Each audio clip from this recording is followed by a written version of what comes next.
오늘 사도 바울의 고백도 그렇습니다. 3번의 이제 전도 여행을 마쳤습니다. 그리고 3번의 전도 여행 기간 동안 하나님의 큰 기적들, 병 고치고 죽은 자도 살려내고 은혜를 누리고 하나님의 놀라운 역사를 보았는데, 하나님은 어느 날 갑자기 예루살렘으로 가자 하십니다. 사도 바울은 지금 오늘 본문 이전에 이미 그 로마서 기록을 통해서 로마 성도들한테 내가 여러분한테 가기로 원했는데 그 길이 막혔다. 정작 성령 하나님은 그 로마에 가는 길은 막힌 듯 보이게 하셨지만 사도 바울에게 예루살렘으로 가자고 말씀하셨다. 근데 그 사도 바울의 느낌이 어떤 느낌이냐면, 예루살렘에 가면 성령 하나님이 굳이 오늘 본문 말씀처럼 환난과 박해와 핍박이 기다린다 말씀하지 않아도 충분히 예루살렘에서 당할 일을 예측할 수 있습니다. 왜냐하면 자기를 기다리고 있는 사람은 비단 예루살렘 교회 성도들만이 아니라 자기가 예전에 몸담았던, 왜냐하면 사도 바울이 원래 유대인 중에 유대인이었고 바리새인 중에 바리새인이었습니다. 예수를 핍박하고 죽였고 또한 예수 따르는 이들을 잡아 가두는 사람이었습니다. 그래서 예루살렘에 가면 그 누구보다도 예전에 자기가 몸담았지만 자기가 예수를 믿고 돌아섰던, 그러나 여전히 예수를 믿는 자들을 잡아 가두는 대제사장의 무리들이 있는, 자기가 함께 옛날에 몸담았던 사람들이 있는 그 공동체, 굳이 성령 하나님이 그 환난과 핍박에 대해 언급하지 않아도 충분히 예상되죠. 근데 성령 하나님이 가자 하시니까 사도 바울이 이렇게 얘기합니다. 나는 성령에 매였다. 영어로 보니까 compelling by the Spirit, 성령 하나님께 완전히 사로잡혔다, 이렇게 완전히 끌려간다, 이런 말이죠. 그러면서 23절에 뭐라 하냐면, 나는 거기서 무슨 일을 당하는지 알지 못한다. 성령 하나님이 그냥 가자 하시니까, 심지어 그 길이 예루살렘 환난과 핍박과 박해의 길인데 성령 하나님 가자 하시니까 나는 거기서 무슨 일이 일어날지 모르지만 성령께서 가자 하시니까 그 길이 제일 좋은 길인 줄 알고, 그래서 24절에 그렇게 고백하는 거예요. 나의 달려갈 길과 주 예수께 받은 사명, 하나님의 은혜의 복음을 증언하는 일을 마치려 하면은 나의 생명도 조금도 귀한 것으로 여기지 않겠다. 원하는 바 복음을 전하며 땅끝까지 이루고 싶은 계획들 다 있었지만 하나님이 막으시고 지금 오히려 핍박과 박해와 환난의 자리로 가자고 하시는데, 사도 바울은 그 길을 따라가면서 내 계획대로 내가 원하는 복음 전파, 교회에 세우는 일이 막혀서 안 되고 오히려 핍박과 박해가 있는 길, 오히려 내가 죽어야 될지도 모르는 그 길을 가자 하시는데도 자기는 가겠다는 거예요. 왜냐하면 뭔가 내 계획대로 이루어지는 일보다 성령이 지금 가자 하시는 그것이 더 우선이기 때문에. 사도 바울은 이미 이때 고린도 전후서 말씀을 기록한 상태이기 때문에 고린도전서에서 그런 고백을 했던 적이 있습니다. 형제들아, 내가 주 안에서 자랑하고 주 안에서 단언하노니 나는 날마다 죽노라. 사도 바울이 오늘 사도행전 이 고백도 마찬가지입니다. 자기 계획과 자기 미래의 방향을 봤을 때는 지금 예루살렘이 아닌 로마로 가야 되며 로마 성도들을 돌보고 또 거기서 땅끝이라 불리는 서바나, 스페인으로 가야 되는 것인데 성령 하나님 지금 그게 아니라 하시면서 환난과 핍박이 기다리고 있지만 일단 따라와라 하신 그게, 그래서 예루살렘을 갑니다. 갔더니 아니나 다를까 자기와 함께 했던 그 유대인 공동체가 철저하게 고소하고 고발하고 핍박하여 두들겨 맞고 재판장에 서고, 그리고 이제 판결을 받습니다. 근데 그 성령 하나님 그 모든 과정에 한 걸음 한 걸음 인도하시고 지키시고 보호하시면서 그 모든 과정을 어디로 인도하시냐? 사도 바울이 그토록 가고 싶어 했던 로마 길로 인도되어지게 하십니다. 심지어 그 예루살렘에는 사도행전 23장 말씀에 보면 이렇게 나와요. 사도 바울을 죽이지 않으면, 사도 바울이 죽지 않으면 먹지도 마시지도 않겠다는 사람이 40여 명이나 소원했다, 결단했다라고 나옵니다. 근데 사도 바울은 성령 하나님이 말씀하셨다는 이유로 죽으면 죽겠다는 심정으로 그냥 따라갔더니 성령 하나님 그 길에서 로마로, 그것도 호의를 받으며 보호를 받으며 로마로 가게 하셨고, 그리고 로마에서는 자기가 그토록 사모했던 로마 교회 성도들 또한 자기에게 오는 모든 이들에게 복음을 기꺼이 담대히 전하는 하나님의 놀라운 은혜를 누렸습니다. 사도행전 28장 30절, 31절 말씀, 우리 두 절 말씀 함께 선포하겠습니다. 바울이 온 이태를 자기 셋집에 머물면서 자기에게 오는 사람을 다 영접하고 하나님의 나라를 전파하며 주 예수 그리스도에 관한 모든 것을 담대하게 거침없이 가르치더라. 현재 나의 삶은 하나님께서 나에게 주신 죽음을 인정할 수 있는 기회입니다. 현재 나의 삶은 하나님 나에게 자기 죽음을 인정할 수 있도록 주신 기회입니다. 왜냐하면 내가 죽지 않으면 하나님 은혜가 요원해지기 때문입니다. 예를 들어 볼까요? 그릇이 있습니다. 근데 이 그릇에 뭔가 소중한 게 담겨지려면 우선적으로 어떻게 돼야 될까요? 그릇이 비워져야. 만약 그릇이 비워지지 않는다면 주인의 입장에서는 그 그릇이 비워지기를 원하시겠죠. 이것을 성경에서 이렇게 얘기합니다. 내가 예수와 함께 죽고 예수와 함께 연합하고 예수와 함께 부활하게 되는 것이다. 오늘 하나님은 내 인생의 최고의 순간에 최고의 능력으로 함께 해주시는데 그 최고의 순간이 어떤 순간이냐? 내가 죽고자 하는 자리. 왜냐하면 죽기만 하면 하나님이 살려주시기 때문입니다. 살려주시기 때문에 모든 것이 감당되어진 은혜를 하나님이 예비해 두고 부르시는 것입니다. 하나님의 권세와 능력으로 인도되어지는 길이 내가 죽기만 하면 하나님은 이미 다 준비되어 계십니다. 이미 준비되어 계십니다. 내가 죽기만 하면요, 하나님 날 살려주실 때 어쩌면 내 가진 것이 없어도 하나님이 주시는 것이면 충분한 줄 알아 더 많이 베풀고 나누고 섬기게 됩니다. 여러분 믿지 마세요. 하나님 나에게 주신 시간과 물질을 드리는 것은 하나님이 생명의 주인 되심을 고백하는 감사, 즉 성도로서의 책임입니다. 의무입니다. 하나님 나에게 주신 것을 나에게 주신 것답게 구별해 드리는 것은 책임이고 감사나 하나님은 거기에 그 주신 것에 내 하나님 나라의 역사가 제한되기를 원치 않으시죠. 그래서 오히려 우리는 기도하며 뭔가를 보았는데 이렇게 기도합니다. 하나님, 내 가진 것으로는 100만 분의 1도 이 일을 이룰 수 없지만 하나님 나에게 보여주신 것이라면 저는 품고 기도하겠습니다. 왜요? 보여주신 하나님께서 그에 합당한 시간과 물질을 공급해 주실 것이기 때문에 그것이 믿음의 역사인 것입니다. 그래서 나는 죽게 될 때 나는 분명히 내가 죽지 않으면요, 내 인생의 꿈은 내 가진 것이 전부인 줄 착각합니다. 내가 계획할 수 있는 그 한계 안에 갇히게 됩니다. 내가 죽지 않으면 내가 할 수 있는 만큼이 하나님 나라 1인 양 제한을 딱 그어버립니다. 그래서 마음도 없어요. 생각도 없어요. 여러분 그러면요, 내 가진 것 가수로 헌신하는 그것은 별로 즐거움이 오래가질 않아요. 지쳐버립니다. 마땅히 드려야 될 것을 드리는 것으로 양식 먹는 수준밖에 안 되는 거예요. 안 되는 거예요. 하나님이 지금 예수와 함께 죽고 예수와 함께 살아나도록 우리에게 은혜를 주시는 것은 내 형편, 내 수준의 자리에 머물기를 원치 않으시는 겁니다. 하나님 나라 그 수준에 맞추어서, 하나님 나라 그 믿음의 역사에 맞추어서, 하나님이 영광을 받으실 그 일에 맞추어서 내 인생을 가자 하시는 거예요. 가자 하시는. 그럼 내가 즐거워하고 내가 기뻐할 수 있는 길은 한 가지밖에 없습니다. 나는 죽고 예수가 살아나는 것. 이제 내가 사는 것이 아니요, 내 안에 예수께서 사신 것이라.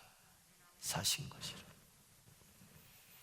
특별히 사명에 따른 길에서 직업과 사업과 사역이 감당되어지게 됩니다. 여러분 특히 우리 성도들뿐만 아니라 우리 자녀들을 위해 기도할 때 그렇게 기도하시기를 축복합니다. 하나님, 우리 자녀들에게 그들의 하나님의 목적, 즉 사명에 따른 직업의 길이 열리게 하여 주시고, 사명에 따른 사업의 기회가 주어지게 하여 주시고, 사명에 따라 쓰임받는 사역의 길이 열려지게 하여 주옵소서. 그것이 인생의 최고의 행복이죠. 뭔가 살아가기 위한 수단이 아니라 내 삶 자체가 하나님의 영광과 그 사명을 감당하는데 필요한 일용할 양식이나 심을 씨앗이 주어지는 게 그게 행복 아닙니까? 그게 행복 아니냐? 그것 믿고 가는 즐거움이 얼마나 대단한데요. 얼마나 좋은데요. 아무도 고개를 끄덕이지 않으시니 그게 얼마나 행복한 일인지 모릅니다. 성령 하나님의 원대한 계획과 능력과 방법에 따른, 그러나 우리는 그 길을 결코 예측할 수가 없습니다. 결코 어떻게 그것이 살아나게 될지, 그 길이 어떻게 인도될지 알지 모르지만 우리는 그저 죽기만 하면, 내 죽음을 인정하기만 하면 하나님께서 살려주시는 것입니다. 살려주시는 것입니다. 그래서 나의 죽음이란 그릇과 같은 내 인생이 하나님의 은혜가 담겨지기 위한 필수 단계입니다.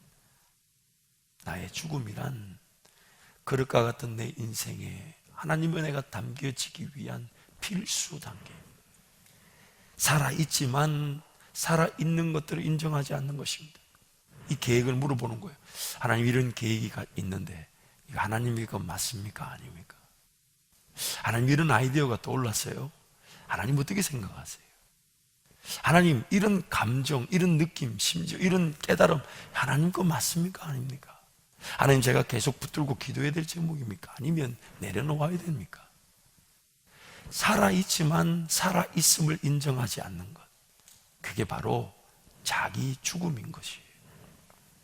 인간적 계획, 방법, 그리고 숨은 정욕과 욕심과 세상의 자랑 등이 하나님의 은혜가 맛보아질 수 있도록, 하나님의 은혜가 맛보아질 수 있도록 돕기는커녕 장애물이 됩니다. 그런데 여기서 중요한 게 하나 있었죠. 여기서 두 가지, 오늘 많은 내용이겠지만 두 가지. 첫 번째, 그 제자들이나 우리나 예수님을 예수님답게 기다릴 줄 모른다는 게 이게 안타까움이죠. 그리고 헛손질을 한다는 거예요. 허탕칠 건물질을 하는 거예요. 두 번째, 좀 정말 너무너무 안타까운데, 예수님 분명히 먼저 갈릴리에 계셨거나 혹은 갈릴리에 오신다고 하셨으니까 제자들이 그 허탕칠 걸 모르시지 않았을 텐데 왜 막지 않았을까? 분명히 제자들이 거기 와서 그 영적 상태를 봤을 때 예수님은 다 알고 계시니까 분명히 먼저 와서 미리 조반 펼쳐놓고 밥 먹자, 따라가자, 이렇게 얘기하시면 좋았을 텐데 분명히 어딘가에서 쳐다보고 계시다가 허탕 치는 걸 기어이 기다렸다는 듯이 딱 나타나가지고 오른쪽에 던지라. 뭐 하는 겁니까 지금? 종종 여러분 그런 질문 던질 때 있지 않아요? 하나님, 미리 좀 막아주시지. 하나님, 미리 좀 이거 아니라 하시지. 그런데 하나님 그렇게 안 막아주시더라고요. 그리고 기어이 허탕치게 하십니다. 여러분, 감당할 길로만 인도되어진다는 것은요, 어떤 사역적 측면에서, 긍정적인 측면에서 능력이 나타나고 함께 연합하고 하나가 되어 함께 걸어가고 열매를 맛보는 그것만이 감당이 아니라 내 더러운 욕심과 정욕도 잘 처리되어질 수 있도록 도우신다는 뜻이에요. 그런데 여러분, 우리가 날마다 쉬지 말고 기도하며 범사에 감사하며 하나님 앞에 엎드리지 않으면 안 되는 이유가 뭐냐면, 내 정욕과 욕심은 처리되지 않은 상태에서 항상 나를 넘어뜨리려고 기회를 보고 있다는 거예요. 그래서 성경은 쉬지 말고 기도하라고 얘기하는 거예요. 그게 불가능한 얘기라고 들려도 그렇게 얘기하는 목적이 있는, 그게 뭐냐? 내 욕심과 정욕은요, 내 속에서 처리되지 않은 상태에서 죽어 있지 않습니다. 반드시 드러납니다. 언제 드러날까요? 잠시 잠깐이라도 주님 바라보지 않는 그 순간에, 잠시 잠깐이라도 성령 하나님을 따라가지 않는 그 순간에 그 정욕과 욕심이 드러나서 나를 기어이 허탕치게 만들고, 그제서야 그 정욕과 욕심이 얼마나 무서운가를 깨닫고 그제서야 하나님 앞에 엎드리죠. 하나님 살려달라고. 하나님 살려달라고. 오늘 본문, 방금 제가 나눴던 요한복음 21장의 그 장면이 바로 예수님의 목적이에요. 사전에 미리 예수님이 길을 막으시거나 베드로라! 이렇게 불러주시면 좋은데 안 불러주셨어요. 심지어 여러분, 다른 성경에 가보면요, 예수님이 무리를 걸으시기 전에 제자들이 풍랑에 휩싸이는 모습을 예수님은 저 제자들 보고 먼저 배 타고 건너가라 하셨거든요. 그리고 예수님은 안 건너가요. 그리고 성경에 보면 그 안 건너간 위에서 제자들이 풍랑에 휩싸여 있는 것을 보시고 물 위를 걸어오셨다 그래요. 그러면 풍랑 만나기 전에 좀 오시지. 안 그렇게 하시. 도대체 뭐 때문에? 뭐 때문에요? 주님을 신뢰하고 주님을 기다리고 주님을 의지하고 주님만 바라볼 수 있도록 훈련의 과정을 겪게 하신 거예요. 훈련의 과정. 그게 우리 인생을 뒤돌아보면 적지 않게 그런 시간들이 있어 왔었습니다. 그래서 오늘 이 자리에 예배를 할 수 있는 거거든요. 그러므로 오늘 우리가 철저하게 깨달아야 될 것이 무엇이냐면, 나의 정리되지 않는 이 정욕과 욕심에 휘둘려서 살 수 있는 위기를 항상 인정하고 하나님 앞에 묻는 거예요. 그래서 여러분, 정기적이고 규칙적이고 체계를 갖춘 말씀 생활, 기도 생활, 예배 생활, 교회 생활이 필요한 것입니다. 왜냐하면 하나님의 음성 앞에 우선순위로 삶을 드리지 않으면 우리는 이 욕심과 정욕에 얼마만큼 당할지 모르는 비참한 인생입니다. 얼마나 죄인 중에 괴수라고 말해요. 얼마나 연약한지. 그렇다고 항상 깨어있을 만한 실력도 안 돼요. 그러다 보니까 조용할 때는 좀 잠잠한가 보다 싶어서 지나가지만 언젠가는 일이 터지게 되고, 그 터지게 되면 그제서야 나 죽었네 하고 엎드리죠. 근데 참 감사한 건 하나님이 또 도와주시죠. 오늘 저와 여러분은 죽을 수 있는 기회로 오늘을 살아가고 있습니다. 예수님을 온전히 기다릴 때까지, 예수님이 아니면 해결될 수 있는 일이 하나도 없습니다라를 알 때까지 예수님은 우리를 위해 일하심을 멈추고 기다리고 계십니다. 인간적 방법과 생각, 계획과 아이디어가 여전히 난무하고 있을 때는 아무 일도 하지 않으십니다. 오직 하나님만이 하실 수 있다고 고백할 때까지 기다리십니다. 우리가 잘 아는 대로 우리의 정욕, 욕심 반드시 드러날 수밖에 없는 죄성입니다. 나를 지배하고 있기 때문에. 그래서 죽음을 인정하고 죽음의 자리를 사모하지 않으면 안 되는 것이 인생이라 우리에게 가르쳐 주시는 거예요. 죽을 수 있다는 것을 가르쳐 주시는 거예요. 그래서 사도 바울처럼 자발적으로 죽음을 인정하고 무조건 순종하고자 할 때에, 심지어 그것이 어떤 길에서 어떤 능력으로 어떻게 길이 인도되지며 어떤 목적으로 가자는지 나는 몰라도 성령 하나님 나에게 말씀하셨다는 이유로 순종하며 걸어갈 때에 성령 하나님은 아무것도 보이지 않는데 그저 따라오라는 그 음성에 따라왔다는 이유로 모든 것이 죽었다 하시며 그 부활의 능력을 베풀어 주시는 것입니다. 결국 모든 그리스도인들은 둘 중에 하나입니다. 자발적으로 자기 죽음의 자리를 인정하는가, 아니면 어쩔 수 없이 죽음을 인정하는가. 자발적으로 자기 죽음의 자리에서 기도하며 하나님의 은혜를 구하는가, 아니면 어쩔 수 없이 죽음의 자리를 만나 살려달라고 외치는가. 누가복음 9장 23절 24절 우리 함께 선포하겠습니다. 또 무리에게 이르시되 아무든지 나를 따라오려거든 자기를 부인하고 날마다 제 십자가를 지고 나를 따를 것이니라. 누구든지 제 목숨을 구원하고자 하면 잃을 것이요 누구든지 나를 위하여 제 목숨을 잃으면 구원하리라. 내 목숨을 내가 지키려고 하고 내 삶을 보호하려고 하는 순간 나는 이미 죽어가고 있습니다. 그러나 반면 내가 내 삶을 지킬 수 없기에 나의 어떤 욕심이나 정욕이 오히려 나를 죽이는 것인 줄 알아. 자발적으로 살아있지만 죽음의 자리에서 하나님을 구하게 되면 하나님께서 생명을 유지시켜 주시는 것이에요. 그러므로 구원 얻은 성도들이 최대한 빨리 깨달아야 될 은혜의 진리는 하루라도 빨리 예수 그리스도와 함께 죽고 예수 그리스도와 함께 사는 것입니다. 예수 그리스도와 함께 죽고 예수 그리스도와 함께 사는 것입니다. 성령 하나님께서는 지금 우리를 잘 죽을 수 있도록 도와주십니다. 왜냐하면 부활이 됐을 때는 굳이 돕지 않아도 이미 길이 열려져 있고 이미 다 준비되어 있고 나도 기쁘게 그 길 걸어가니까 사실 도울 일이 아니에요. 어디에 지금 성령 하나님은 초점을 두고 계시냐면 내가 잘 죽을 수 있도록. 왜냐하면 비워지기만 하면 담겨지니까. 자기 것을 인정하지만 않으면 하나님의 뜻이 발견되니까, 내 것이 나를 죽이는 것인 줄 알아 하나님께 은혜를 구하면 성령 하나님의 지혜가 나타나게 되니까, 그래서 성령 하나님은 지금 잘 죽을 수 있도록 도와주십니다. 그래서 오늘 내 삶은 어떤 부활의 능력을 맛보게 될지, 내 인생이 어디로 걸어가게 될지 잘 몰라도 괜찮아요. 아니, 안 적이 없어요. 주님이 가르쳐 주신 적이 없어요. 주님의 모든 관심은 딱 한 가지입니다.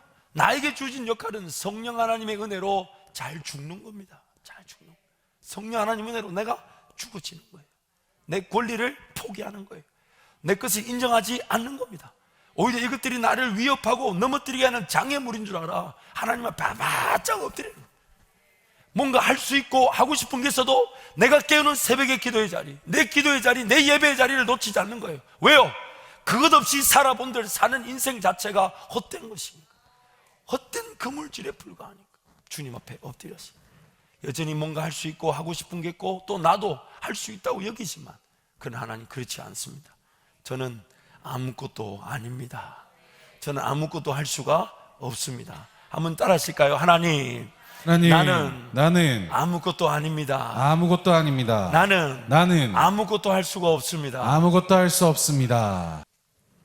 죽지 않은 욕심, 정욕, 육체의 욕구가 하나님의 음성을 듣지 못하게 하고 하나님의 인도하심을 기다리지 못하게 하고 하나님의 길이 아닌 다른 길, 심지어 사망의 길을 가게 만듭니다. 삶을 계획할 능력도, 삶을 세울 능력도, 삶을 지킬 능력도 없는 저와 여러분이 삶의 주인인 양 이끌고 가고자 했던 그 자체가 나를 죽였던 것입니다. 그래서 그때야 하나님 앞에 달려나와 하나님이 아니면 안 된다고 어쩔 수 없는 죽음의 자리에서 하나님을 외칠 때, 감사하게도 하나님은 그것조차도 자기 죽음으로 인정해 주시고 그 자리에서 도우시고 살려주시고 인도해 주시고 피할 길을 주시고 이길 힘을 주시더라는 것입니다. 심지어 자기 죽음을 인정했다는 이유로 분명히 내 욕심, 내 정욕에 내가 문제를 만들었고 내가 당한 일인데, 내가 야기한 어려움인데, 그래서 죽을 수밖에 없어 하나님 앞에 엎드렸더니 하나님 그것을 기다렸다는 듯이 자기 죽음의 기회로 여겨주시고, 그리고 그들에게 오히려 전화 유복의 복을 주셔서 앞으로도 더 주님 의지하며 살아갈 수 있도록 은혜를 베풀어 주시더라는 거예요.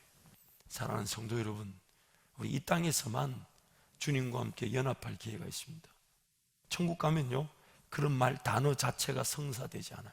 이미 온전해져 버리기 때문에 이 땅에서만 주님 믿을 기회가 있고, 이 땅에서만 주님과 함께 죽고 연합하여 살 기회가 있습니다.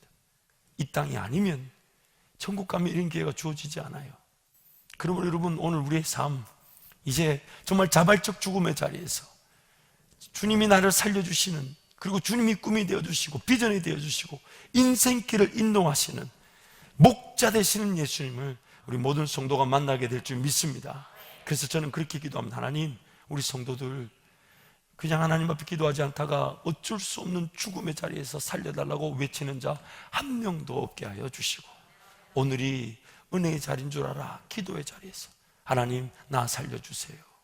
여전히 뭔가 삶이 하나님 은혜로 잘 돌아가고 있습니다.